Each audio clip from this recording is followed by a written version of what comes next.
Welcome to Caffeinated Flicks. I'm Celeste. And I'm Kenzie. We're two chicks who drink coffee and celebrate flicks from diverse directors. If you like what you're hearing so far, take a moment to follow us in your favorite podcasting app. And give us a rating or review. Here's the show. So today we have a very special guest, Chelsey Weber-Smith.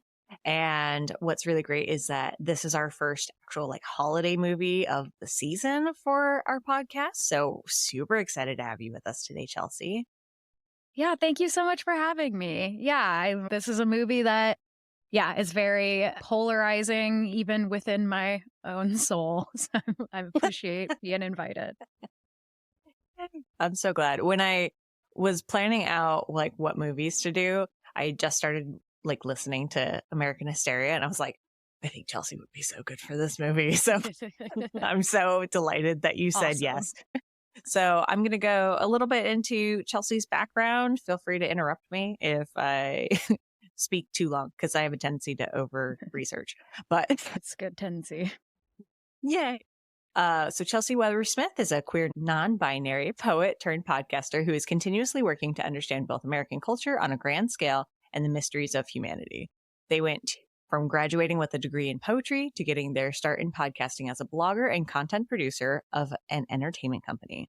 It was there that Chelsey suggested creating a podcast behind true crime, and they are now the writer, co-producer, and host of American Hysteria, a show that investigates our moral panics, urban legends, conspiracy theories, and archetypes. Basically, the brand of American Hysteria is fantastical thinking.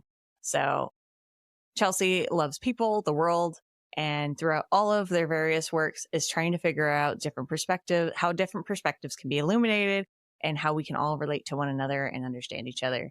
By using humor and poetics, they hope to ease people into difficult truths, to educate with care and understanding, and especially when it comes to issues of race, class, gender, and sexuality, as well as what Prince said it, to get through this thing that we call life.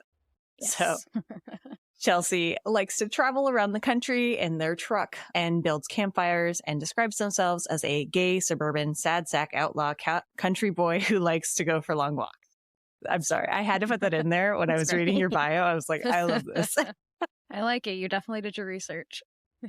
Did. I think I found your a couple of different interviews with you on 4 or 5 different sites. And I was like, okay, we're going to compile all this into somewhat of a concise No, it's great. bio. I appreciate it. Sometimes I'll go as a guest on shows and people are like, your name is, and what's your show? You're just like, well, you don't know why I'm here. Yeah. So I am appreciating your tact. Thank you. Like I said, I've become a big fan of American Hysteria now, and goodness gracious, your sister podcast, You're Wrong About, that's the one, which I've heard you on several times. And you're also now, I've seen your name 1,000 times. It's like when you get a car and you see the car everywhere. Oh, funny. And so I see your name in a couple of different places, like the Bechtel Cast and What You're Wrong About, and You Are Good, which used to be, gosh, what was Why it Are now? Dads? What Are Dads? Yes. Why Are Dads? Oh, Why Are Dads? Sorry. Both are good questions. Yes. Very much so. So I'm so delighted that you joined us today once again. Thank you. Welcome. I have a tendency to fangirl, so if that happens, I apologize in advance. I have a tendency to enjoy it. So Oh, good. I'm so glad. I'm just kidding. No, but it's nice. So, as I previously stated, we do like to start off with what are you caffeinating with today? So, Chelsey, since you are our guest, I'm gonna let you take the floor. Okay. Embarrassingly, Nespresso with their pods. Pop in the pod. I got myself a latte.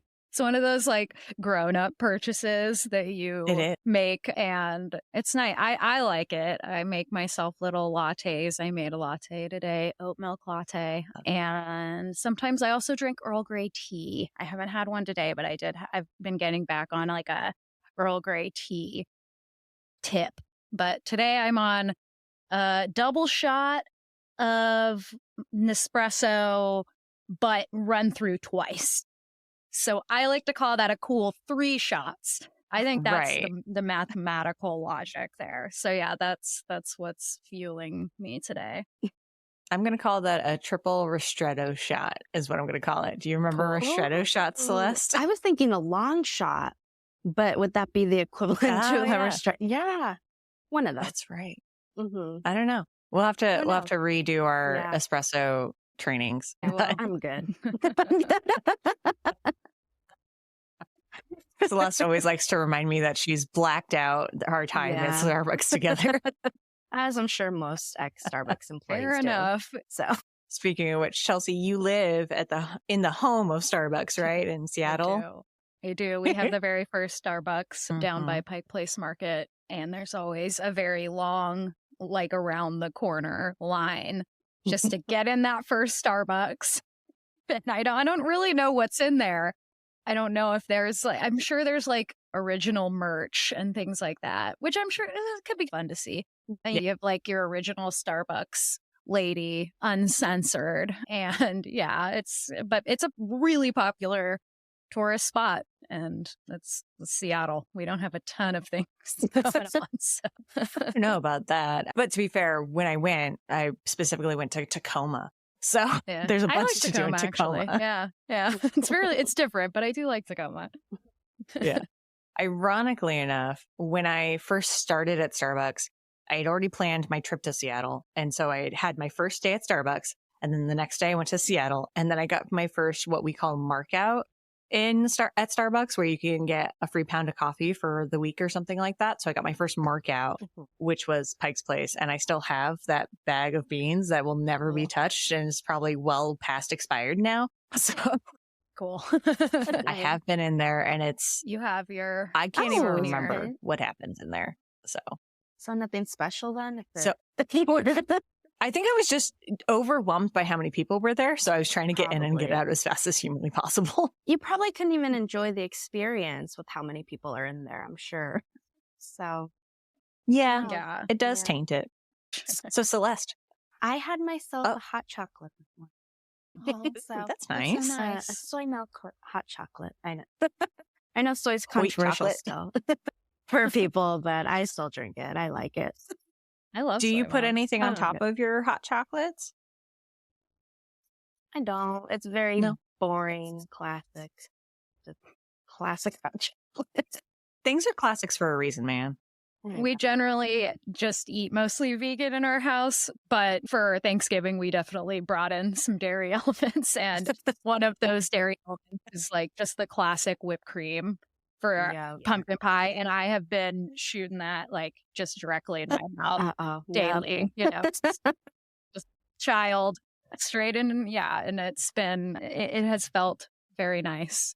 It's really feeling. Yeah. Only way to do it. It's just that nostalgic. Like I feel so good inside because I'm, yeah. I'm really yeah. doing something that I've always wanted to do as a kid growing up. But now that I'm an adult, I have the right to do it myself. At any Mhm. time of day. Yeah. Yep. hmm Yes. I love the hot chocolate, though. I think that's a lovely classic, and maybe I will get one soon as well. Yeah, because it's finally cooling down over here. So I'm like, oh, a nice Mhm. hot chocolate. That was nice and cozy. It is. It's the coziest. Yeah. We're in Phoenix, so it's just starting to yeah. actually Yeah. feel like winter. Anything like more like a relating or fall. anything. Yeah. Yeah. It's starting to feel more Uh-huh. like a fall. Got it. Yep. You're a season behind. Yeah. We're always Yeah. a season behind and a season ahead. Our weather. Yeah. Oh, goodness. Well, today I went to Modern Grind around the corner and I got myself what they called a cookie cutter latte, which was cookie butter and hazelnut. And I got Oh. that with almond milk and half sweet because everything's far too sweet. That And so sounds like I was a like, this is decadent perfect. drink. Yeah. I was going to say that is a sweet drink. Yeah. Glad you It have was it. very good. Does sound really, really, Sounds really tasty, good, though. Yeah. Very. I love holiday drinks. They bring me so much joy. Oh, yeah. Oh, yeah. Cool. So now that we are doing today, it's just called Happiest season. And I always want to So put hard. that in front of it. I always forget what it's called, period. And I just, because it's the most basic, unremarkable name. And I often am like, is. Miranda, what's that movie called? So You're not alone. I But just yes, look up Happiest season. Yes. Aubrey Plaza, and I'm There like, you okay, go. what is her filmography? There Okay, you go. there it is. So, Chelsey, what is your history with this movie? What year did this movie come out? Was this a 2020. 2020. God, Recent. it feels longer 2020, than that. yeah. It I feels know. like it's been around forever. I think probably like many queer people, I came to it expecting it to be pretty cheesy, which is great. I love cheese. And I think that I always am excited to watch like any lesbian content or anything adjacent to any queer content, just stretching back to the days when that was very hard to come by. Like when I was growing up in like the early 2000s, it was like you got just one a year and usually someone died. The romance was like, well, and someone tried to drown the other girl and their love story was ruined. It's very like dark, dramatic stuff. And so I think that this movie was a very intentional like counter to that heaviness of the canon. So when I watched it, I watched with my partner, and this would have been during lockdown. I'm trying to remember like specific experience, but yeah, we loved to experience how bad it was going through it, just in terms of like trying to make this romantic film with the most unlikable characters, where you're like, I'm supposed to want you guys to be in love, but like your relationship is so incredibly toxic. I want you to be with Aubrey Plaza, like all of America, So I Always. think, and then of course Dan Levy's in there, and every time he's there, you're like, oh God, thank God Dan Levy's here, and really did a great job. And so yeah, I think I enjoyed it being as bad as it was, and also was a little bit disappointed in how bad it was, more in the like what is the message? It's like, do you both remember You've Got Mail? Yes. Right? We Oh, actually God. did Random, meet but You've Got Did Mail. we like, do that? in the end of You've Got Yeah. Mail, like the winner is like the small shopkeep accepts that her business was gobbled up by the mega corp, and then they still fall in love, right? So it's kind of like, Right. you're like, that was really romantic, and I love this movie, but then you're like, it's like, what's the message here? What am I supposed to get? And the message in Happiest season, I know we'll get into more, has felt a little bit like just accept the way you're treated as long as like you end up together. I don't really know, but yeah, I think we were both like pretty slack-jawed at the end. Like, wow, like that was a lot of different things. It's so slapstick. It's so the plot is a little confusing. But yeah, I think all in all, as someone who I love, and the other thing here, I will talk about this more, but like for me and my partner, we were like, this feels like a horror movie in a way that's really interesting, in the Get Out sort of canon of like, you come to this extremely like straight, obviously it's very different than Get Out, but you come into this like extremely straight situation and you're made to play this strange role in this world, and it's very unnerving. And I don't know if it's unnerving for everybody or if it's like very much like a queer experience where you like that feeling of like hiding. It just brings everybody back to this like tiptoeing around like kind of horror movie place, and that made me love it because I love horror movies, and I think we like looked at it through that lens, and it's very Hallmark as well. And last year we did a Hallmark movies episode where we dove really deep into that universe, and also looked at how similar Hallmark movies are to horror movies and how often directors do both Hallmark movies and horror movies as part of their work. So it's like, it feels like there's something really close to like the cheesy Christmas movie and the horror movie. And so for me, that's like, I love watching this movie. We will watch it every year for the rest of time. But to say that we think it's good would be incorrect, but we do love it. So that's my general experience. I'd love to hear both of yours. Celeste knows full well that I love a bad movie. Like, I've made her watch so many bad movies.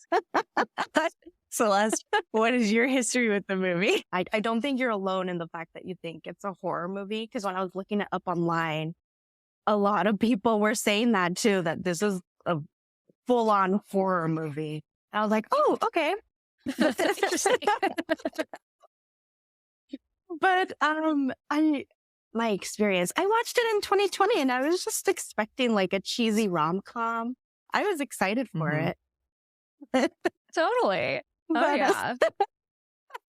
Now I'm like, oh gosh, what are my thoughts? Are my thoughts wrong? Feel free to love it. Feel free to completely say, no, I don't want my dislike of the movie. No, you're fine. I definitely have my there's something wrong with it. I too, but like it's very controversial. And so, but at the end, there were comments like, oh my God, was I wrong to think that this was like a toxic relationship? Like I had like, back and forth. Yeah. So, but yeah, I expected it to be a cheesy rom-com. And other than that, I didn't really have too much of a history with it. Kenzie, do you have a history with this movie? I think I didn't watch it when it first came out. I think I watched it in 2021. And ironically enough, I watched this before I watched Schitt's Creek. So I didn't really know Dan Levy. Oh, yeah. That's one of the reasons I watched it too, was because I thought Dan Levy was in it. And I was like, oh, yes, I want to watch this. Yeah. Yeah, exactly. But I think not the main characters, but the tertiary characters are my favorite. Like, they really do make this whole movie, and we'll get into it as we go through it. But to your point, Chelsey, like every single time I watch a romantic comedy, like it's all based on like lying to each other. And like at any moment you could turn and they just have a knife. Like I can definitely see how that happens. And so, especially since in this movie, Kristen Stewart's character is relegated to the basement. And I have a number one rule that basements and attics you just never go into because they're not meant for good things. So like Absolutely. It already fits into my particular criteria. Absolutely. Yeah. Oh yeah. But I love this movie, but I also like every single time I watch it, I'm like, no, you're a horrible, horrible girlfriend. Like, I don't know what else to tell you. But you're so right about the other characters. Like, there's so much, there are so many parts of this movie that are really good. There are so many good comedic moments. Like the tone, once you take out Kristen Stewart and whatever the other person's name is. And I love Kristen Stewart. Don't get me wrong. I think she did fine. I think this was a direction issue more than a acting issue with the couple. But I don't know. I'm sorry, Clea, I don't know. But yeah. Once you take out the main cast, that's great. Yeah. It's a great Everything's movie. great. It is, but it really is like, it's so good and funny. And there are like so many good parts of it. But yeah, it's just that relationship that you're supposed to root for, like the whole point of a romantic comedy. You're like supposed to root for this thing, but it does get confusing when you're like, well, I want you to break up. So I'm going to go ahead and get into the director now. So you had already mentioned Chelsey. The director is Clea DuVall, who is very well known in Hollywood, especially for queer iconography and just her acting in general. She's been such a breakout person for queer cinema, specifically with like But I'm a Cheerleader. Everybody knows that one. And she's such a great actress in that one. But Clea DuVall, she was born on September 25th in Los Angeles, California. And when she was growing up, her folks got divorced when she was about 12, and then her mom remarried. She felt out of place in her new, like, remade family, essentially. So she ended up moving out as a teenager and dropping out of high school. But then she had decided that she really wanted to get into films and be an actress. So she re-entered high school at the Los Angeles High School of Arts. After graduating, her intensity and commitment and strong talent for acting led her to get all of these different roles. Some of her best known appearances are in films such as The Faculty, She's All That, which I love her in She's All That. Oh, she's so good in that movie. Great. But I'm a Cheerleader, Girl Interrupted, which I also adore, Identity, 21 Grams, The Grudge, Zodiac, Conviction, and Argo. And she's also had a slew of roles all over TV. In 2016, DuVall decided that she would make movies, and she had her feature directorial debut with The Intervention. And then she also wrote and co-produced that movie. And then her project is Her next project is today's movie, Happiest Season, which launched in 2020. Awesome. So a little bit about the cast that we already spoke about. So we've got Kristen Stewart, who plays Abby, Mackenzie Davis, who plays Harper, which is hilarious to me because I haven't seen another Mackenzie in anything forever, like since Mackenzie Phillips. So it's fun to see another Mackenzie. We got Mary Steenburgen, who plays Tipper. What a name. And then we got Victor Garber, who plays Ted, Allison Brie, who plays Sloane, Mary Holland, who plays Jane. And I'm going to just let the cat out of the bag now. She's my favorite. She's my absolute favorite in this whole movie. She's the I love her to Yeah, bits and best pieces. character. No contest. And then we got Dan Levy, who plays John, Burr Mosley, who plays Eric, Aubrey Plaza. I swear, as much as I'm in love with her, I need to figure out how to say her name. And then Soroyu Blue, who plays Carolyn. So I don't have any fun facts about the cast right now, other than the fact that I'm absolutely in love with Aubrey Plaza. And that's all I care about. So I had mentioned a little bit ago that we do our 10 out of 10 rating and our 1 out of 10 rating. And as our guest, is there one that you would prefer to do? I'll do the 1 out of 10. Awesome. All right, Celeste, would you like to do the 10 out of 10, please? Sure. Okay, so 10 out of 10. Gay and filled with Christmas joy. Where to begin? This is one of the best films I have seen all year, though admittedly, I'm a tad biased because of my undying love for Kristen Stewart and the fact that I have been waiting 5 months for it. Regardless, never have I ever felt so represented by a film before. Many aspects of this film, my story, it's done beautifully, far better than anything I could have possibly imagined. It's a heartfelt, genuinely funny film that was exactly the kind of media that could have changed my life. That could have changed my aged 13. My life aged 13. Oh, my right? life So she aged was 13. Yeah. Okay, gotcha. My bad. I am so unequivocally grateful to Clea DuVall for the creation of this movie. I'm not sure if I can't read today. I'm not sure if I'll ever have the words to describe how important this movie is, but I can say that I recommend it to you and would do so 1,000,000 times over. See, then I read that and I'm like, don't talk shit because it's so like, and it's true. And it does go back to the point of like, there was nothing like this. Have either of you seen the movie Imagine Me and You from the mid 2000s? Oh, you know what? I have that on my to watch list. You should watch it. Haven't It's like watched it. the best.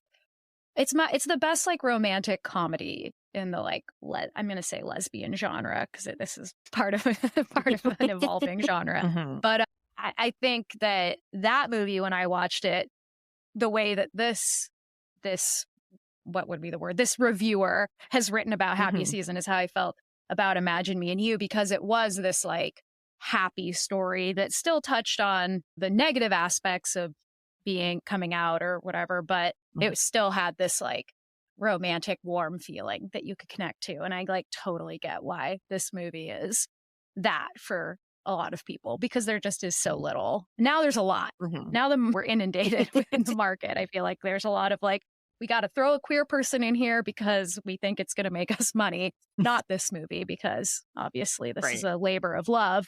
But it's a really different world than probably when this person was 13 and had absolutely, it was very difficult to get anything that felt even remotely like representation. So complete respect to our 10 out of 10 review. So would you, Chelsey, like to read the 1 out of 10 then? Sure, I'll be the snotty one. Okay. 1 out of 10. Where's the comedy? Even Dan Levy and Aubrey Plaza couldn't save this disaster of a film. Funny it was not. Not only did I not laugh, but I had a hard time rooting for anyone in this film. The entire family was so unlikable. The only interesting character was Jane, who they treated like crap and couldn't even bother to acknowledge her. They took Superior and Entitled to a new level. Why do they keep giving Kristen Stewart acting jobs? Her acting has to be one of the worst out there. She had the same depressing mellow tone expression throughout the entire movie. They seem to have written movie twice. Throughout the entire movie. You can cut that how you want. Yes. Yeah, right. I was like, yeah, I agree with most of this, except I do not appreciate the Kristen Stewart hate. She may not have the widest range, but she's good at what she does. Right.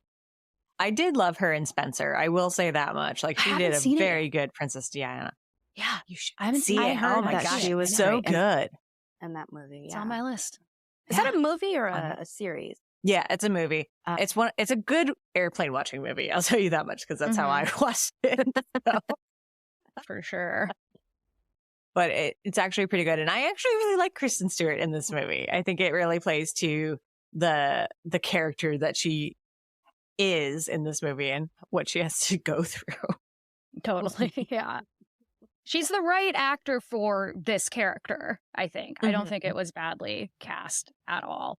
I think it just, it was hard when you don't have, like, she doesn't have chemistry with the other, what's her name? I always forget. What's her Mackenzie character? Davis.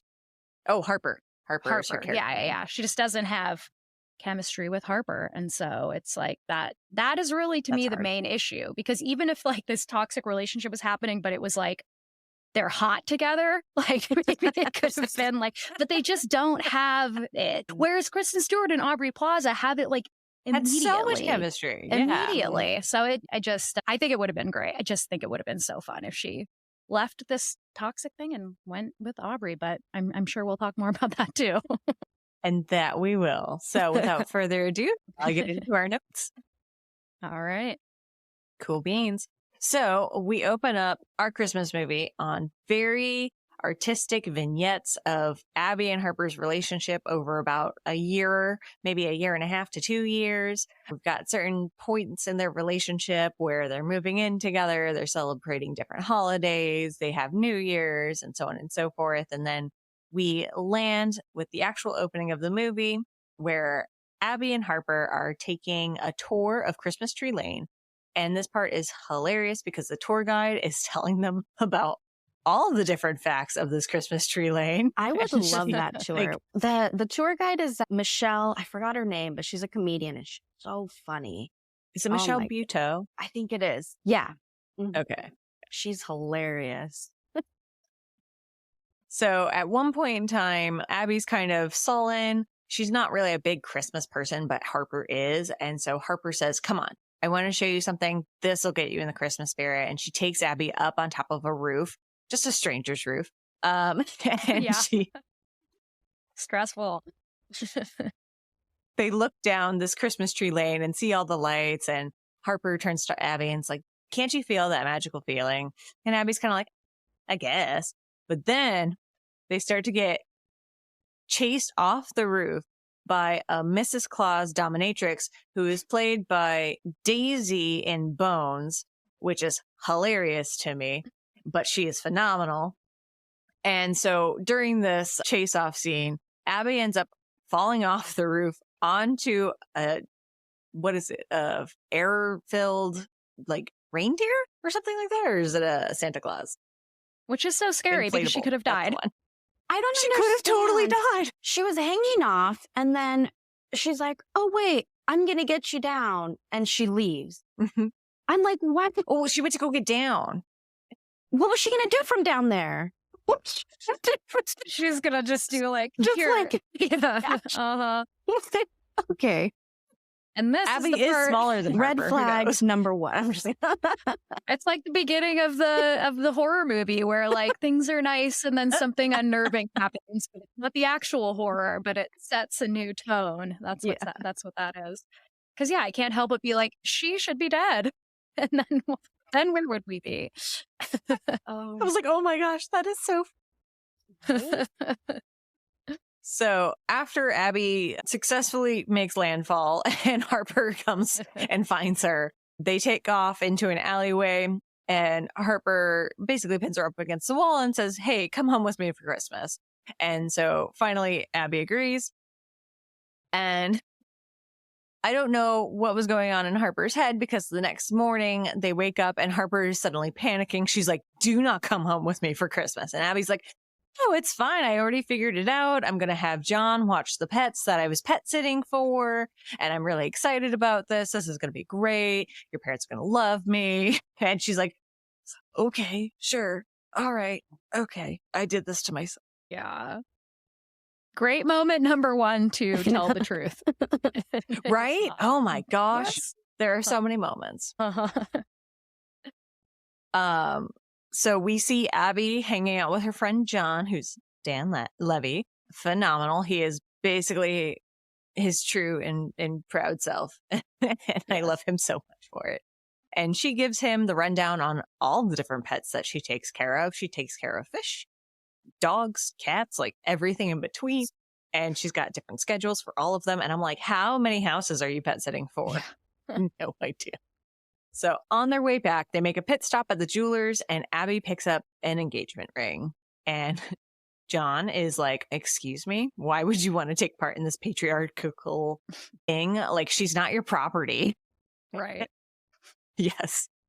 Abby tells him, I was originally planning to propose on New Year's Eve, but now that I'm going home with her on Christmas, I think I'm going to ask for her dad's permission to marry her, and I'm going to propose on Christmas morning.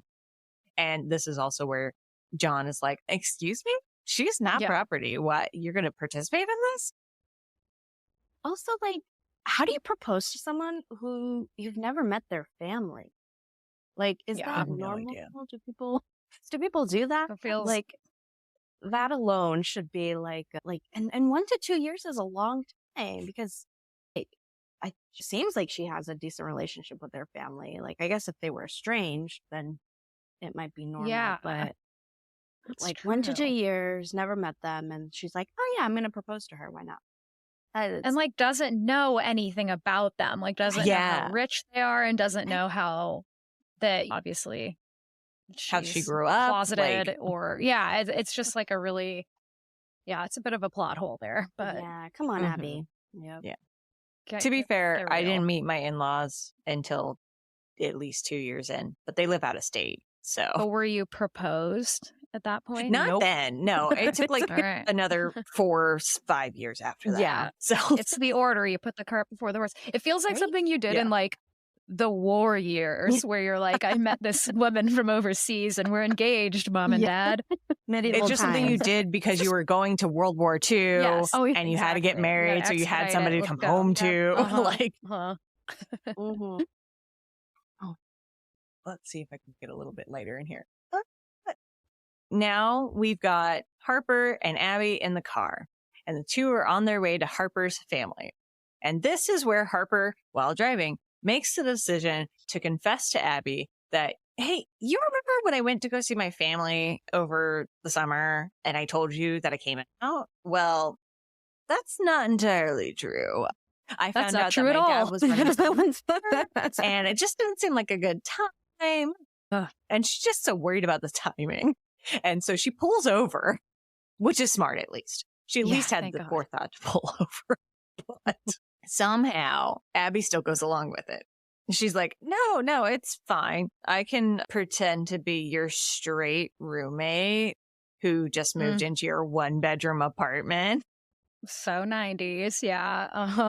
And this, though, again, to get back in the horror movie sort of perspective, this feels like the Harbinger, where someone's like, where the man's like, I wouldn't go to that old house if I were you. Like, it's cursed. It's that moment where, like, a decision is made, where it's like, I guess, like, she could have said, you have to take me home now. They both are like, it's okay. Like, we'll just go toward the horrible noise and everything will be fine. Exactly. I was just about to say, it's like choosing to go check out what that noise was around in the basement. This is a conservative family Christmas. Yeah. So they've made this pact. Abby's like, you know what? I'm going to make them love me. And then when you do come out, they're going to be so happy that we're together. So it's all going to work out in the end. And so they make it over to Harper's families. And her mom, whose name is Tipper. I will never get over that. I'm like, I just think about like cow tipping. I'm just like, what is happening here? You don't think about Tipper Gore? No, Gore, I've never Al heard Gore's of this wife. person. So I think that that's a reference because Tipper gosh. Gore was the one who created the Filthy 15 back in the 80s, which was all of the albums that had to be marked explicit content, like Prince and Madonna and Motley Crue and all of those different. So she was like very like mom censorship, which honestly, we just did an episode about Marilyn Manson, and it was like, I went back and like listened to a lot of the music that was banned, or not even banned. Like Tipper just wanted to put a little sticker on that said, hey, that's explicit content. And I went and it's like easy to be like, what a moral panic. Like, oh, Tipper. But then I went and read the lyrics and I was like, oh, geez, maybe there could be a parent sticker on here. It's fine. It's okay. It's all right. That's who Beautiful I think of, though. That's the okay. Tipper. Yeah. But I'm like, I did listen to a lot of Marilyn Manson, and I tell you what. You're fine. You turned out fine. Just fine. I turned out fine. I've got a lot of tattoos. It's fine. I'm a little But goth, I do think perhaps cool. that's the Tipper. Maybe a little bit of it's a very like old world political name. And so I think that could be what that's doing. So it's like when you have a daughter and you decide, okay, what life do I want you to have? Yes. I want you to be an elected politician's wife, and you're going to be in charge of everything. He's not actually going to be in charge of everything. You are. You're going to be the one who turns the head. You're going to be the next Eleanor Roosevelt. It's going to be great. And I'm going to need you too. Oh, check this out. Okay. I just did a little Google. I was like, is Tipper a nickname? And this is specifically about Tipper Gore. And it says it's the nickname of Mrs. Al Gore, born Mary Elizabeth, bestowed because her favorite childhood lullaby was Tippy Tippy Tin. That's all. Don't know what that is. Tippy Tippy Tin. Oh my. I can't. I'm here to educate. Yeah. Which I appreciate. I love to Google. It's one of my favorite pastimes. Oh boy. Oh my God. All right. We meet Tipper, and then out comes Harper's sister. I think. I don't know who's older. I think they're about the same age. I think Jane might be. No, I don't know. All I know is the prestige order. I don't know their age order. Yes. Mm-hmm. So out comes Jane. Jane is phenomenal, but none of her family knows it. Like, they do not treat her like she's the phenomenal person she is. But she's so excited. She's so excited to have everybody there. She's like, Abby, you're so great. I'm so glad you're here. And they keep calling her an orphan because her parents died near Christmas. Yeah. And they're like, oh, you poor little orphan. I'm so sorry that you had to live life as an orphan. And she's like, actually, my parents died when I was like 19. So it's not like I grew up without parents. Oh, and Tipper's like, oh, so you're one of the lucky ones. Yes. Like, she's like, oh, sure. It just means that I missed them more. I don't know. So Tipper takes them for a tour of the house. They meet Ted, who's Harper's dad. And then they also take Abby down into Jane's old bedroom, which is down in the basement. And Jane tells them that the reason why her room isn't down in the basement is because she used to sleepwalk and they didn't want her to hurt herself. So they made sure that she was in a safe place. But they also took off the locks because she had a fear of being locked in. So rightfully so, probably, knowing them. Yeah. So while they're checking out all the rooms, they're in Harper's room, and her mom just keeps going on and on about her old high school boyfriend, Cooper. And then they all go to dinner. And then this is where Harper's parents decide that they've invited Cooper to dinner, unbeknownst to everybody else. Mm-hmm. It's classic. And I'm sorry. His name is Connor. Cooper Connor's easy name to say. Yeah. I didn't blink an eye. I didn't either. Yeah. So Cooper Connor is there, and he's infatuated with Harper still. And Harper's like, why are you here? So it's very uncomfortable for everybody involved, especially Abby and Harper. And so Harper's like, we're going to go to the bathroom real quick. And so they head out. Harper apologizes. She says, don't worry, there's not going to be any more surprises. I promise, no more exes to speak of. And then they make up, they head out of the bathroom, and they run straight into one of Harper's other exes, Riley, who is the beloved Aubrey Plaza. Be still my beating heart. I love it. Yes. As it turns out, she's a doctor, or she's a resident at least.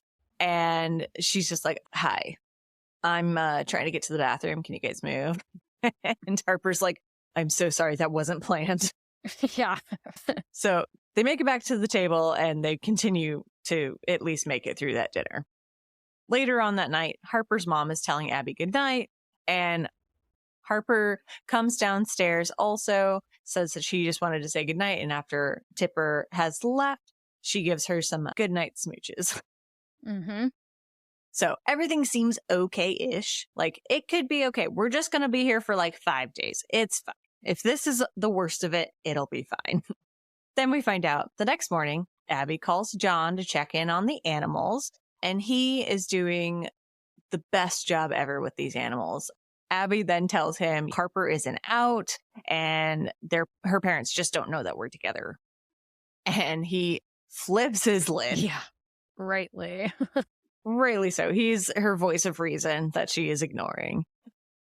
Next, we find out upstairs that there's an extremely intense rivalry between Harper's sister Sloane and Harper. So the way that the dynamics are of the family, Harper is lauded for her career in journalism. Sloane has 2 twins, and she's lauded as being like this perfect mom who gave up her career. And now her and her husband have this basket making business, not like basket making, but like gift basket curating. And like her parents are just so excited that she's got kids and that she's this perfect mom. And then they've got Jane, who is eccentric and is the only person who knows how to do anything technologically. So they use her to fix the printer and everything. So that is the dynamic of this family. But prior to quitting her job, Sloane was a lawyer. And so Sloane is trying to, stay ahead of the game from Harper, but Harper's the favorite. And they're like, Sloane, you go take care of your kids. I hope that's a decent portrayal. I know that was a lot of back and forth. Sounds, So we feel the tension, and then in comes Sloane's husband, Eric. So we've got everybody in the kitchen. They're figuring out their plans, and Jane comes in, and she's just so excited that everybody is there. But she comes into a house full of snowmen, is what I call it, because they're all very cold to her. Yeah. Not fun. Not a fun house. No. Again, a horror house. It does feel like one of those horror movies where people go to like a rich person's house and then the rich people hunt them. Yes. Yeah. Oh my gosh. I was just thinking of that. What is that movie called? I can't remember. Oh, yeah. What is it? Yeah. Ready or Not is what I'm thinking of. Ah, there you go. Oh, yeah. Okay. I haven't seen that movie, but it's on my list too. It's really good. Yeah. It's very There good. are so many. Because Harper's dad is running for mayor, there's this big thing about, making sure that he's presentable to the public. So while her dad comes into the kitchen, everybody's all happy to see him. So he gets all of his daughters together, and then her mom takes photos. She's like his PR person at this point. So he announces that later on that night, they're going to meet a major donor at the Christmas party, and everybody better be on their best behavior, and that they're going to be taking their big family photo that night. So next, we see all the sisters, Abby and Eric and the kids, go to do some ice skating. Harmless enough, right? No. This is where Sloane and Harper decide that they're going to race each other on the ice. Oh, God, yeah. Classic sibling rivalry. I can't remember. You have a sibling, right, Chelsey? I do, yeah. Did you ever have any rivalry? We did not, because he is 8 years younger than me. So it feels like it would be really gross to have too much of a rivalry. But no, he works on American Hysteria. He's our research assistant. And we had a very positive relationship. We just have always been collaborators on a lot of projects. So no, we did not have this type of relationship. Yeah. Celeste is an only child, but she has had cousins. Did you ever have any rivalry like this with your cousins? No, never. No. Is this classic Mackenzie? rivalry? Who I know? I did. Yeah. It kind of sounds like you did. I did. So I have 2 brothers. I have one who's less than a year younger than me. So we're 360 days apart.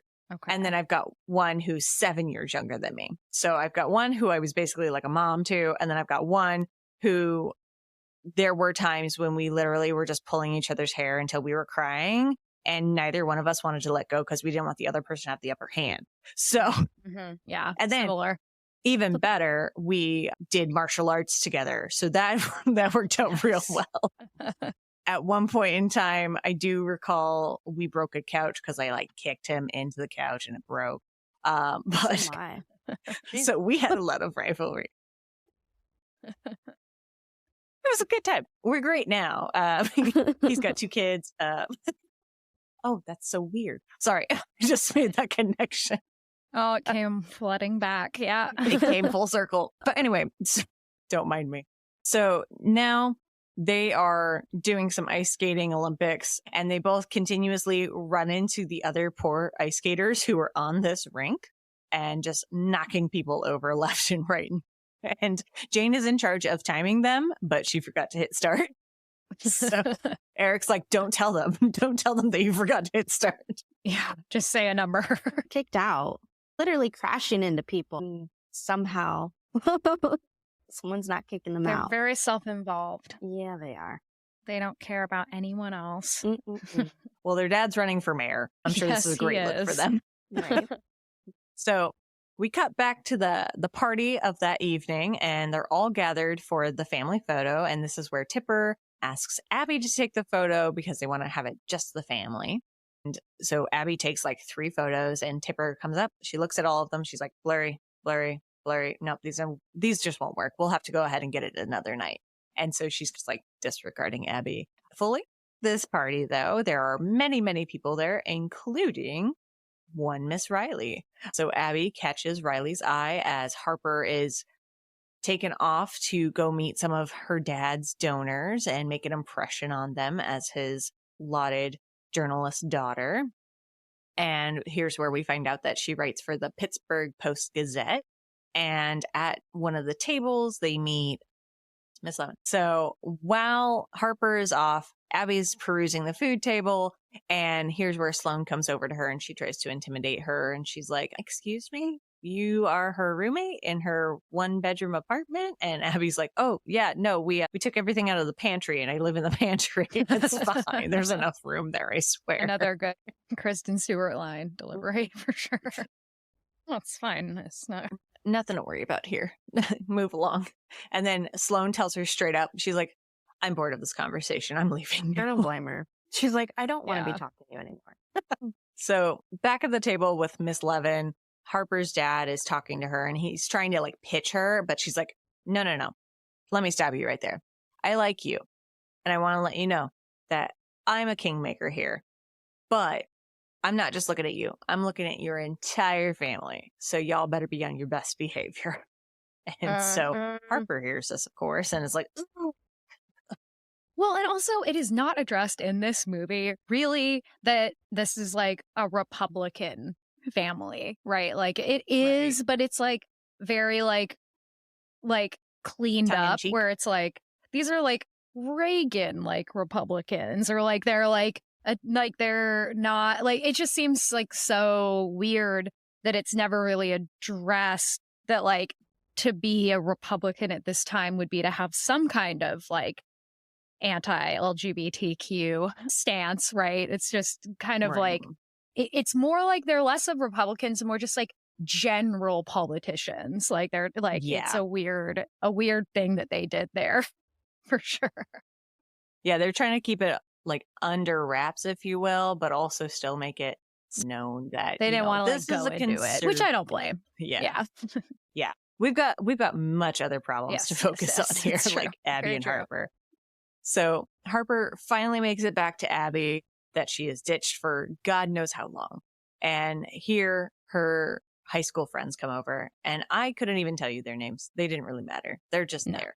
And then Connor comes over and he crowds them and he asks Harper if he can talk to her for a second. And this is where Harper's high school friends are infatuated with Connor. One of them's like, if she doesn't sleep with him, I will. And she's like, oh, wait, no, I won't. That would be gross.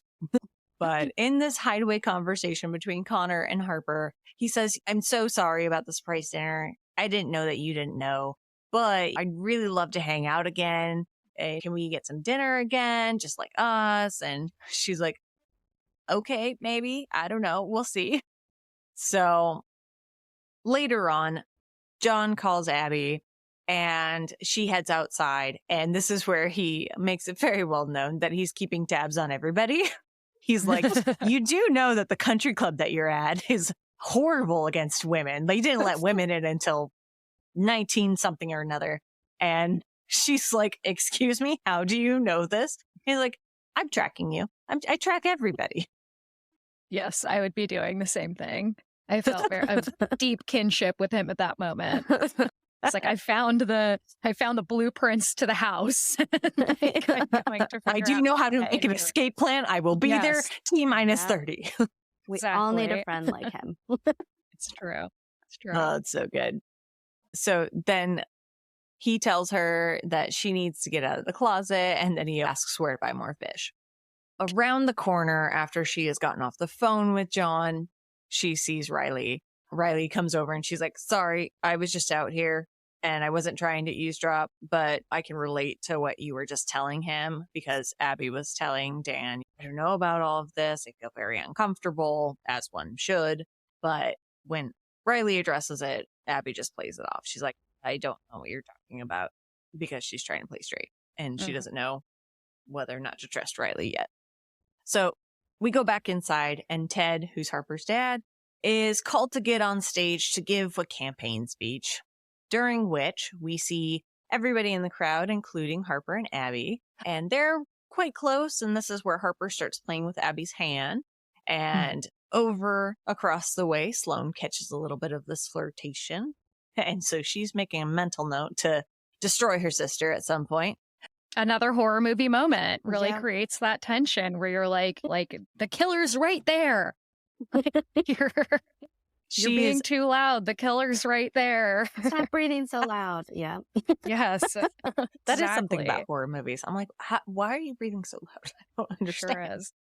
So let's see. They all return back to the house and Abby is downstairs. Harper's upstairs in her room, and Harper sends her a text message asking what she's doing. And Abby sends her a selfie of her brushing her teeth. And Harper then sends her a little risque selfie trying to entice her to come upstairs for a little sexy time. And so Abby decides, okay, I'm going to brave the terrain of this house. And so she's on her way to Harper's room and she ends up hiding in the closet because she hears Harper's mom come downstairs. I would not have gone out of that room. They could have sent me the sexiest picture I've ever seen, and I would have stayed firmly behind that door because I would have been absolutely terrified. Just terrified. Yes. I'm like, you don't know what's happening. You don't know how loud people are. You don't know how light of a sleeper people are. There are many things you can do on just your phone. Like, you just stick to the very phone. True. Great. Just that's it's sexy. It's all its own. Just make that work for the next 2 days. Yeah. You're trying to be discreet. This is not discreet, especially when you're in the closet and all of a sudden the rover goes off and it starts knocking everything down. God, yeah. It was very stressful. Very stressful. So stressful. Stressful. This is where you're pretty sure acid's going to get thrown in her face. Like, yes. Yeah, for sure. So Tipper opens the door because obviously it's been very loud in that closet. And Abby is like, oh my God, I was sleepwalking. Thank you for finding me. Well, could have been worse. It's an okay excuse. She's used to it from her daughter, at least. Yeah. Yeah, the night terrors. It's not too far off. So she scurries on back downstairs because that's the only appropriate response to have after you're soon-ish to be. Your girlfriend's mom finds you in the closet after you were pretending to be straight. It's the only logical step. So then we see that Harper has made it past everybody and has slipped downstairs and makes it to Abby's, and we can assume things happen. Yes. So the next morning, especially when we see them the next morning, because they're both wait, no. It's just Harper who's in her underwear and Abby's in like a shirt and some shorts. So we got that going on. And then Tipper ends up waking the two of them up and Harper hastily gets dressed and ends up hiding behind the door because Tipper's like, I'm so sorry. This used to be the twins' room whenever they come over. We had to have a place for you. So all of their toys are in here and I'm sorry to have to wake you up, but I have to come in right now to get something for them. So then while Harper is still hiding behind the door, Ted comes downstairs too and says that Miss Levin is coming to the Christmas Eve party. So this is a party that the family host at their house for all of their neighbors. And her mom is freaking the fuck out. She's like, really? Another person that I have to prepare this party for? Oh, fine. So back in the kitchen, everybody has made it upstairs, fully clothed. Nobody knows that Harper was down there other than the twins. And it's decided that Sloan and Abby and the kids will all go to the mall because, as it turns out, during this Christmas Eve party, they have a giant white elephant gift exchange, and they want to take the twins to go get photos with Santa because we're not sure how much longer they'll believe in Santa. So Sloan and Abby leave for the mall. And while there, Sloan makes the very wise decision of leaving the twins with Abby. So, oh boy. They ask her, obviously, why was Harper hiding in your room? And Abby very smartly is like, we were playing a game. We were playing hide and seek. That's what we were doing. And luckily, that is a game that they're very familiar with. And here we have the horror movie trope of the evil twins. Oh my gosh. Yes. And they truly are evil. They're so evil. And they're creepy. So she's trying. Very. They're so creepy. Right? They do belong in a horror movie. movie. Those children. So while she has the twins, she's trying to be friendly. She's trying to be cordial. She's like, okay, I don't know what to get for everybody. So what should I get as this white elephant gift? And she's trying to make some suggestions. And while she's turned around, the twins then, as evil as they are, put a necklace in her bag. And then stressful. Abby turns around and she sees Ted's campaign manager right there. Oh, And so come on. she makes a little random small talk Huh? and then heads out, only for the sound of blaring sirens to start in, because obviously there's the security things that have picked up the fact that there is a unpurchased item in her bag.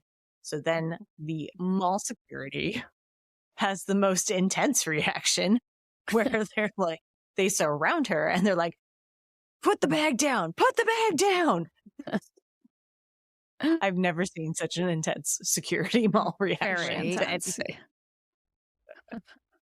So they take Abby into, I don't know, the back half of the mall that you don't get to see. And they start to interrogate her in the dark. Yeah. Very, very over. They wanted to be Mueller and Scully, but they just didn't make it. So they're like, we're going to do this mall cop style. Yeah, it's one of the very, like, again, like the almost like 2000s comedy sequences that happens that are just sort of like, what is this? Why are we doing this? Goes on too long. It's fun. It's super fun. So they all eventually make it back home. And everybody's heard that Abby got caught shoplifting. And so now they all think that she's a thief. And they then say that they don't want Abby at dinner because of this, because it would be a bad look for Ted and his campaign. So Harper then goes to Abby and says, can we just hang out after dinner? My friends want to go out and I'd really like to have some time with you away from my family. And so while they're all at dinner, Abby goes out on the town by herself and she runs into Riley. So they go and they get a drink and Riley takes her to a drag bar. Phenomenal drag bar. Oh, Love their performances. Just great. I know. And it's all like the best people. It's like what? Ben Delacreme, Jinx Monsoon. Yes. Yeah. I have that in my trivia notes. Yeah, Ben Delacreme does a show with actually some of my friends who do burlesque and drag stuff in Seattle. No. And it's called, what is it called now? It used to be called Jingle All the Gay. But it's, really great. It's really great. I don't know if it goes on tour, but I would highly recommend. It's split off into 2 different drag Christmas shows, so I'm not entirely sure. But yeah, just I'm glad that it felt like it felt like Ben Delacreme deserved to be the Christmas drag queen in this movie. Oh, I love that. I love that so much. So while we've got our performers on stage, Riley and Abby are getting to know each other. And Abby says, I know that you and Harper used to date. Like Harper told me that you were her first girlfriend. And Riley tells her side of things, that freshman year, they were friends and then they became more than friends, but nobody knew. And then they used to write letters back and forth. And then all of a sudden, one of Harper's friends found out. And this is when Harper said that Riley was gay and wouldn't leave her alone. So she outed her to everybody, which is not cool, man. Not cool. Oh, gross. She's just so unlikable. She really is. She I is. love Harper's. Truly. Is it Harper? Horrible girlfriend. No, I love Riley's character. She's such a class act, too. Her character. She's Such a class act. She's so likable. Love it. Really, truly. Totally different. Totally different vibe. Polar And opposite. I did really think that they were going to maybe do that, right? And in the movie and like go in the direction of like, you deserve to like be with someone who's out and who like takes you to drag shows. Because that was such an obvious like, here's what it's like to be with someone who is out. Like you could go and do all these This is fun something things. familiar to us. Yeah. Yes, and not do like a stuffy, rich Republican dinner. You can actually go and live in this other way. So it felt like a great opportunity to give Abby's character a little bit more like agency and a little bit more self-respect. But alas, that is not the story we were told. Right. So while they're out, Harper texts Abby and asks her to head to the bar. And while they're at the bar, Harper ditches Abby, obviously. And so then Abby's like, I would like to go. Harper says that she wants to stay. So Abby leaves. So mean. It's just so... It's trashy.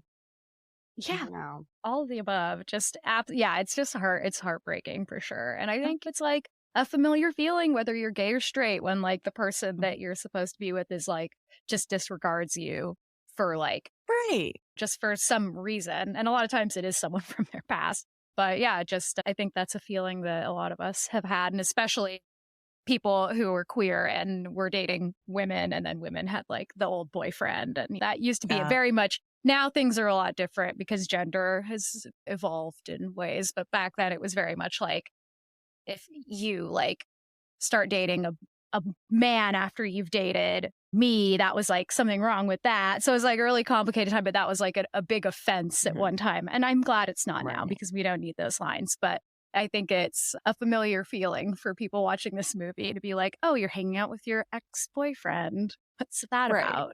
Yeah. It's just like hanging out with any ex, honestly. Yeah, it's just exactly. like, there's no point for it unless like, No need. there's no reason for it. No reason for it. Unless everybody's happy with it. I walk my partner's ex-girlfriend's dog quite a bit. It can work, but everybody has to be on board. Everybody has to be on board. Yeah, that is exactly true. Everybody has to be in the loop. Otherwise, it is not okay. So we cut to Harper closing down the bar with Connor. I keep calling him Cooper. I don't blame you. He looks like a Cooper. Completely Yeah. Sorry to any Coopers or Connors out there. I know. But you could be either. Either or.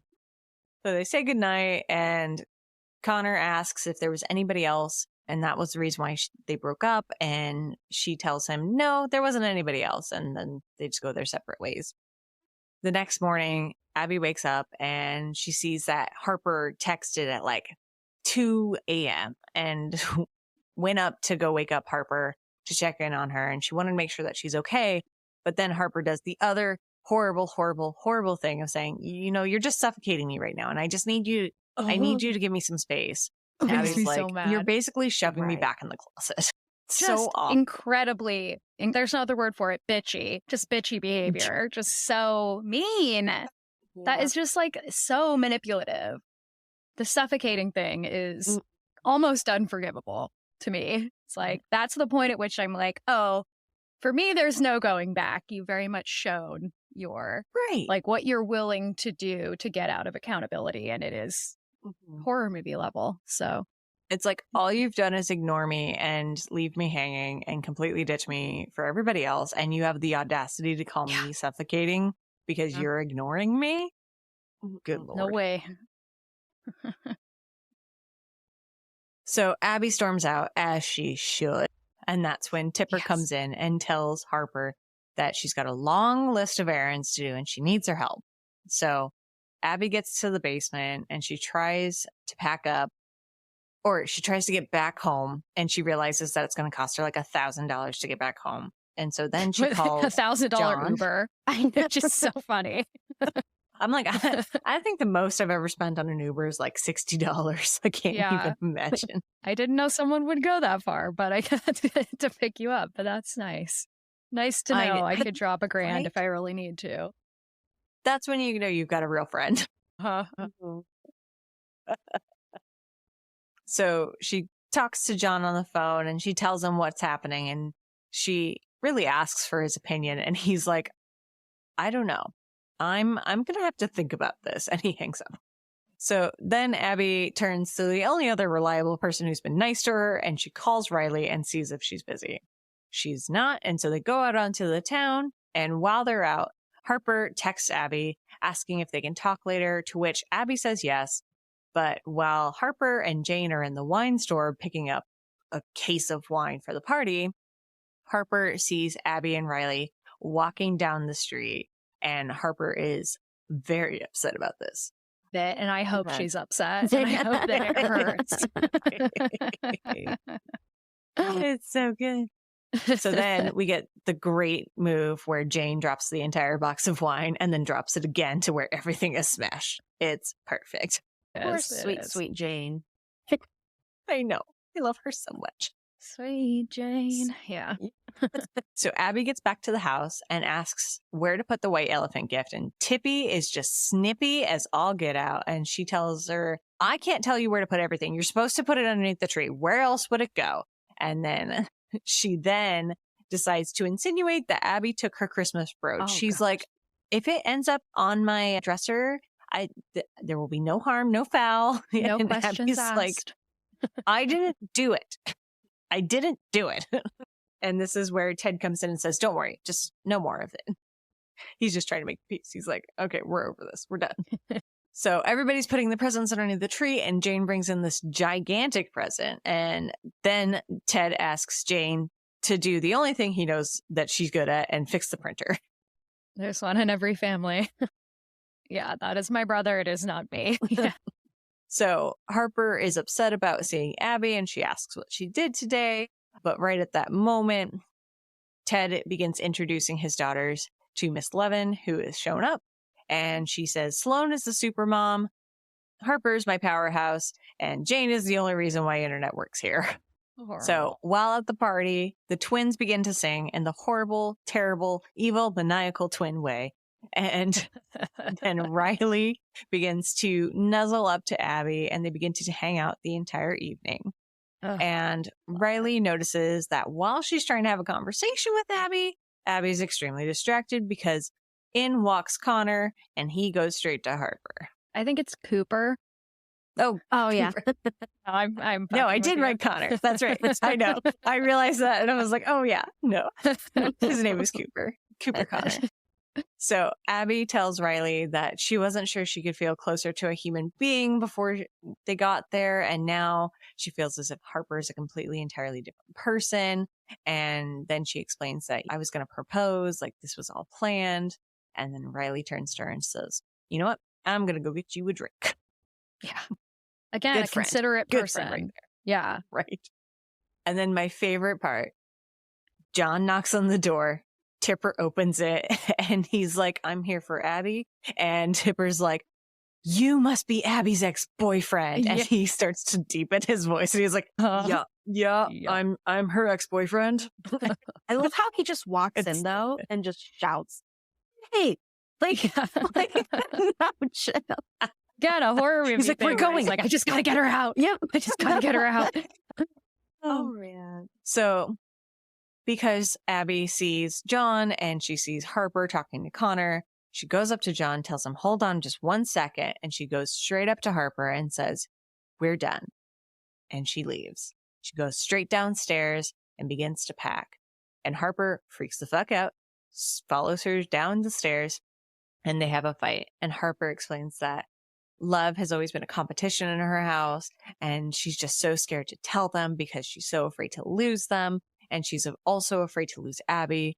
And then Abby goes and she hugs her. She's very considerate of Harper's feelings, even though Harper's not terribly considerate of hers. And she says that no matter what, she's not losing her. And so right as they're about to kiss, in walks Sloane. She's got all the dirt she needs now. And Alison Brie is great in this role also. Oh, she's so good. Really good. It's perfect So casting. phenomenal. What I also love is that John has decided that he's taking a liking to Connor/Cooper, and he goes right up to him. Oh, he's like, Hello. so you lift? Hey, yeah. And Connor's like, what's your bed? And he's like, 1,000 pounds. Oh my God. Yeah. Is that right? Yeah. Is that a normal amount of people lift? Yeah. Normal, right? So at this point in time, we head back downstairs to Harper and Sloane, and this is where the gloves come off. Harper is begging Sloane not to tell her parents yet.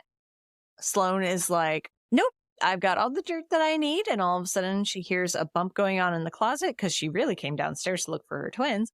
But instead she finds Eric, her husband, in the closet making out with Carolyn, who is the campaign manager. Yep.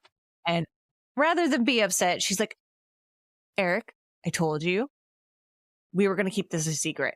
Not here. Not now. You're supposed to be more discreet than this. Cheating badly. Mm-hmm. Worse crime than cheating is cheating badly. Because they are separated, but they're keeping it a secret from my understanding. Yeah. Yes. Yeah. I think that's what it is. Yeah. Not swingers, which is what I immediately thought and hoped, but alas. So then Harper turns to Sloane and says, looks like I'm not the only one keeping a secret.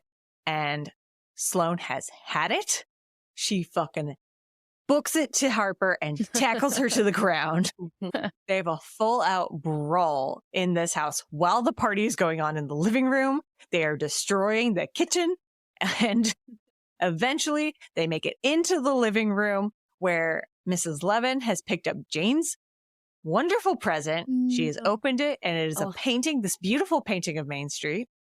And after Sloane and Harper stumble and rumble into the living room, Harper takes the painting and she smashes it over Sloane's head. What a bitch. And has ruined this beautiful painting. It's there is no coming back from that. That solidified it. Yep. I'm like, I'm done. I wouldn't be able to forgive that. Like, even if, like, it's one thing to be treated like shit, but when you see some, like, your person treating other people like shit, it's like there's something, it's like easier to advocate for other people. It's like, that would have been like, oh, that, I'm done with this relationship forever. Right. Oh, my. Too bad. And especially like a sibling when you're adults. Yeah. And then seeing the reaction, I would have been like, you hurt Jane. You hurt the only good person in your family. In your family. In a profound way. Horrible. Poor Jane. This is where Sloane tells everybody that Harper's gay. And rather than own up to it, Harper says, she's lying. She's lying. And she's looking Abby straight in the eye when she says this. And Abby just walks out that house. So John, being the very good friend that he is, goes after her. So Jane speaks up. Sorry. Jane speaks up about having this painting happened. And she says, I am part of this family. And then she body slams the other two and they go tumbling into the Christmas tree. Good. And Ted is like, enough. Yeah. So we cut to John and Abby, and they meet up outside, and he asks if she wants to go for a walk. This is where Abby tells John about her parents and how much they loved Christmas. And ever since they died, she couldn't do Christmas by herself, but she was really, really hoping that this year would be different because she came home with Harper. So John tells Abby that Harper not coming out has absolutely nothing to do with her. He explains that when you came out, you were loved, you were supported by it. But when I came out, my dad kicked me out of the house and didn't talk to me for 13 years. No matter what, it's terrifying to come out, and you have to be ready for that. So Abby says, I want to be with somebody who's ready. And John hugs her back, which is the appropriate response. Yes. So back at the party, everybody is leaving, and Riley comes up to Harper and asks if she's okay. And Harper just flat out apologizes to her, like, sorry for treating you so badly. Good. And Riley, like 10 years too late, I'm sure. But yeah, but long we'll take overdue. it. Yeah. So Riley reinstates something that she should know and says, you've got a good one. Abby is a good one. And then she leaves. Ted apologizes to Miss Levin for the spectacle, and Ted asks his daughter after Miss Levin leaves, what the fuck happened? So he then starts to reprimand Sloane for lying. And just at that moment, Abby shows up and Harper finally lets it out. Sloane wasn't lying. I'm gay and I'm in love with Abby. And I'm sorry I didn't tell you sooner. I just know how much appearances matter to you. And she regrets how she hurt Riley, but she couldn't do that to Abby. This is like 3 days too late into horrible, horrible treating of somebody. And Harper says that she's done being scared and she's done keeping secrets. And she tells Abby that she loves her so much. And everybody stands there so quietly. And then Sloane stands up and says that they're getting a divorce, that her and Eric are getting a divorce. And she didn't mention it because without her family, she means absolutely nothing to them. And then Jane, ever the wonderful Jane, comes over and says, I don't have any secrets, but I'm an ally. So funny. Such a good moment. At this point, Ted leaves the room and Abby tells everybody she's going. And Harper walks right up to her and says, I did it. And Abby says, the only thing that's appropriate, it's too late. Good for her. And it should be too late. Right? It's been far too late for so long. So Harper begins to cry. Tipper goes after Ted to try and talk to him. And she says to him, I always wanted to take karate. And I hate flowers. But we've been so focused on being perfect. And it's caused our family so much pain. And from what I see, we are so far from perfect. In the kitchen, all the sisters are coming together and they're finally apologizing to one another. They're being very sisterly, very considerate. And Tipper comes in and says, he just needs some time. Makes sense for what he's all being the things portrayed that as. just unfolded. Yeah. So we cut to the convenience store and we've got John and Abby and they're talking and she asks him about the animals. And he says, we need to talk about the fish, by the way.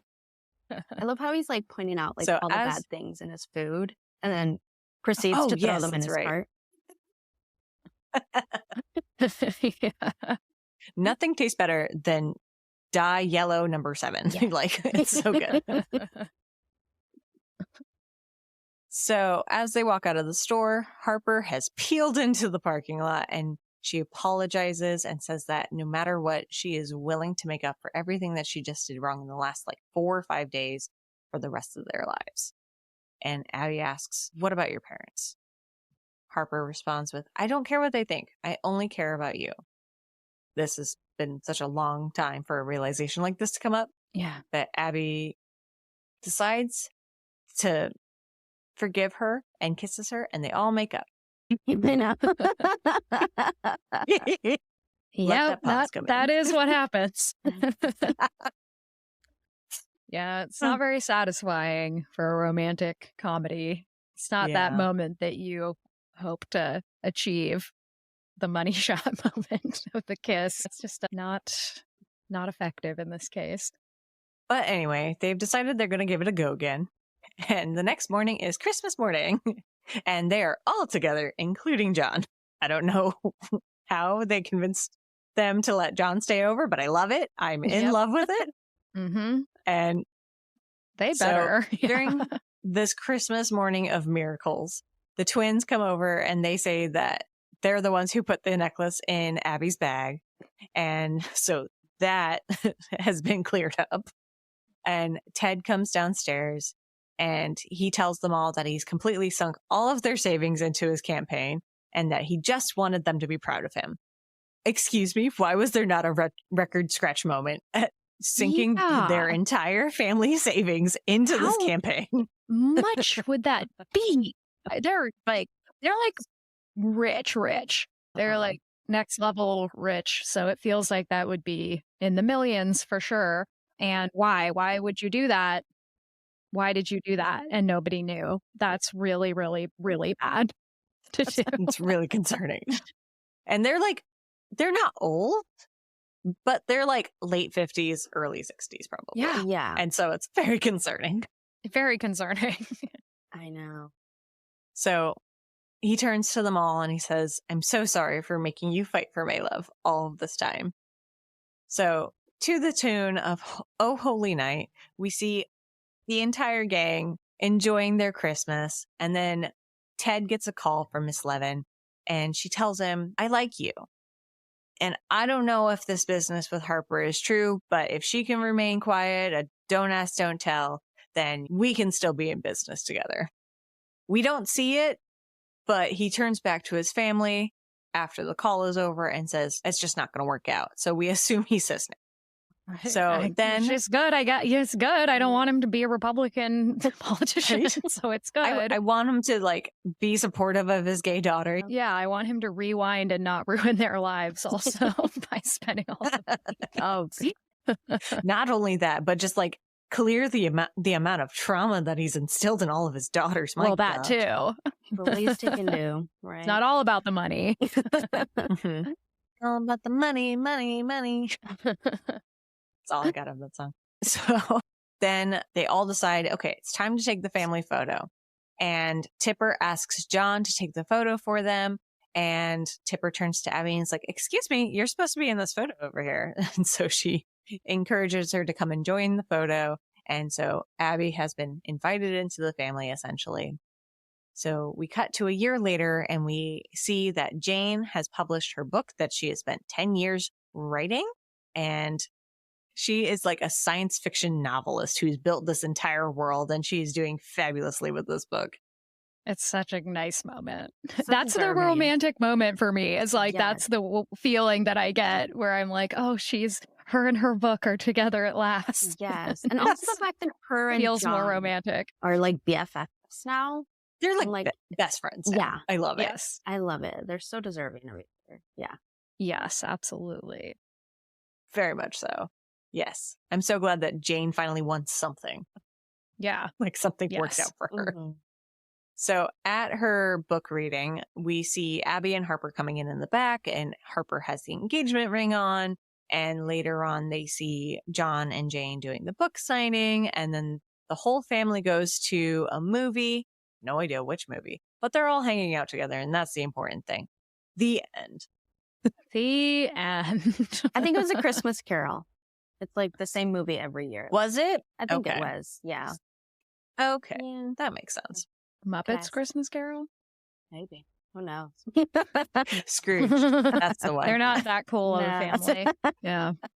They just change the Christmas Carol every year. So you never know which Christmas Carol you're getting. You just know that it's a Christmas Carol. Yeah. Oh, boy. So, Right. Great a movie. recap. Good job. Yeah. Oh, so luckily, a movie about lesbians does pass the Bechdel test. Yes. Thank God. Imagine if it didn't. We What reached kind that of bar. movie? Yeah. What kind of a weird movie would that be? They're all just talking about Cooper. That's what's happening. Yeah. It was Do you all guys about think the Cooper's- ex.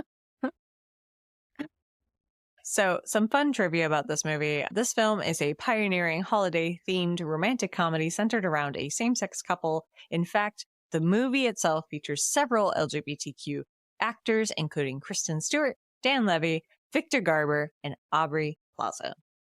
Do you know that this is the way that I found out that Aubrey Plaza is queer or bisexual? I'm not sure what, I don't think she used specific terms, but yeah, like I was looking at your trivia and I was like, what? Yes. Yeah. So you have, I can't believe the gift that you've given me. I'm watching with my partner right now. We're watching season 2. Finally, we're late of White Lotus. So I'm like very much nice. Oh, okay, Aubrey White Lotus. Plaza like is centered in my life. So yeah, Mhm. that was really fun to learn because the whole time I'm just swooning over. She's definitely like one of my number one celebrity crushes for sure. So I'm just happy to Same. know there's a chance. She's There's definitely hope. in my top 10. There's I'm hope. so There's over it. hope yet.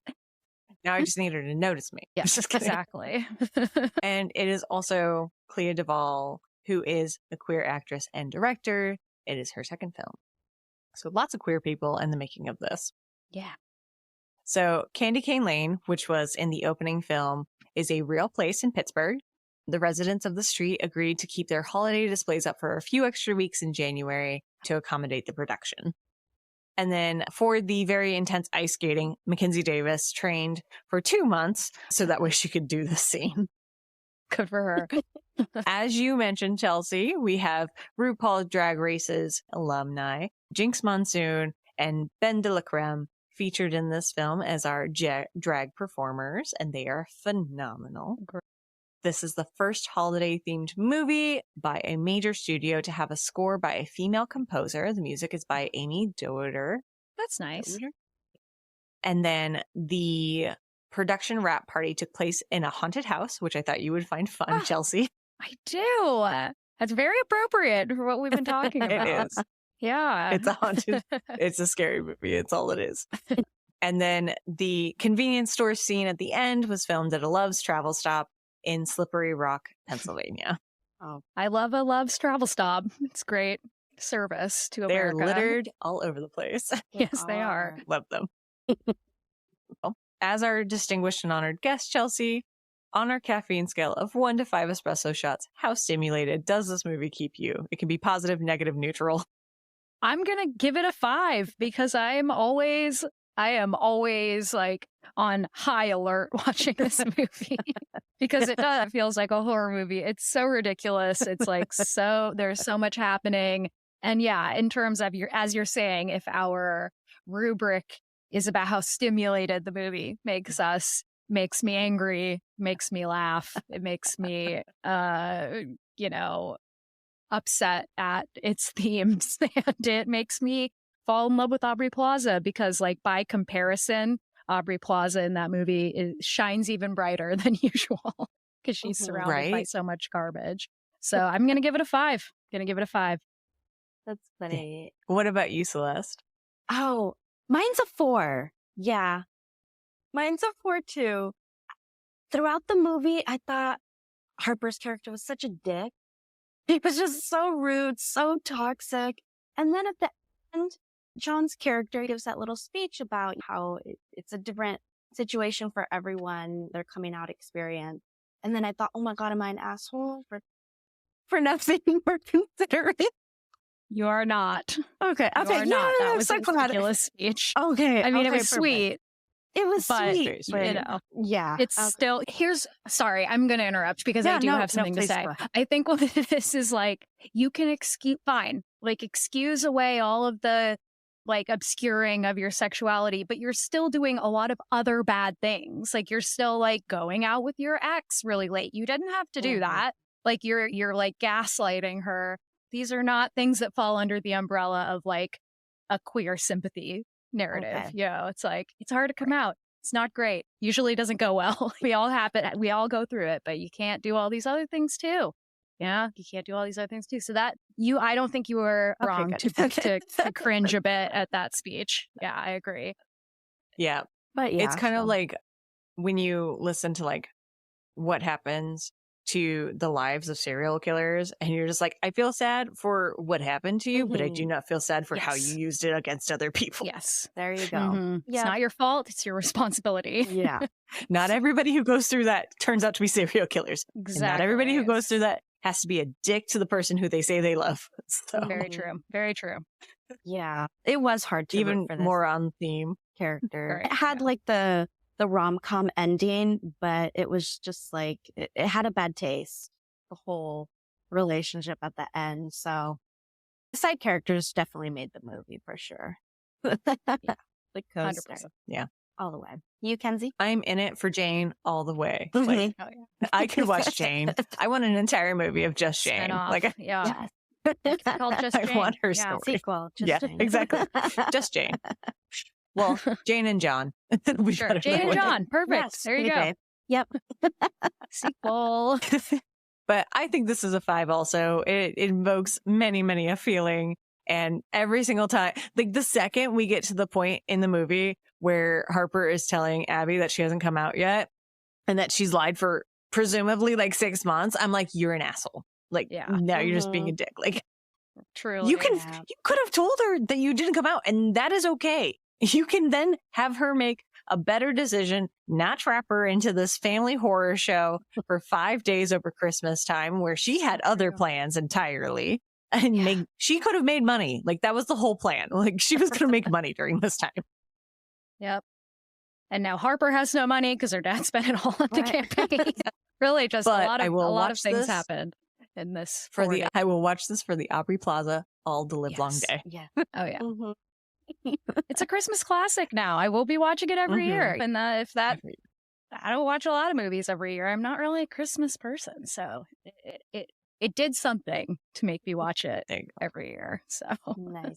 Well, thank you so much, Chelsey, for joining us. Oh, you're really so welcome. Appreciate your opinion and your take on this this fun film, this roller coaster really of a horror film. Thank you so much. I appreciate you guys inviting me. Yeah, I really appreciate it. It's really fun to talk about. So get out there and get yourself a Christmas horror movie, everybody. Right. Is there anything that you would like to plug, promote, et cetera, Chelsey? No, just come listen to American Hysteria if you enjoyed listening to me talk, because there are hundreds and hundreds of hours of that available for you. Yeah, as we cover fantastical thinking of all kinds, urban legends, moral panics, conspiracy theories. Let's see. Right now, we're working on an episode about the sea monkey craze. So that's fun, so cool. Which has a twist that you do not expect, that is very dark. As most episodes do. But yeah, that's the thing we're working on right now at this minute. So that'll be out sometime closer to Christmas. So yeah.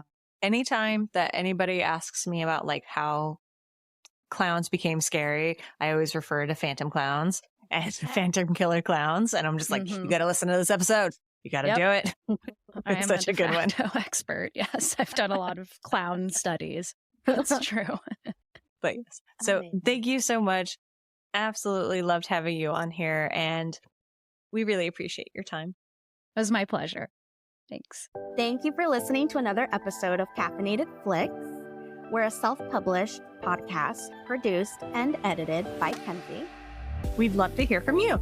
Let us know what films you'd like us to cover, what we can do better, or just say hi. If you'd like to get in touch with us, you can follow us on Instagram at caffeinatedflixpod or email us at caffeinatedflix@gmail.com. We'll catch you on the flick side.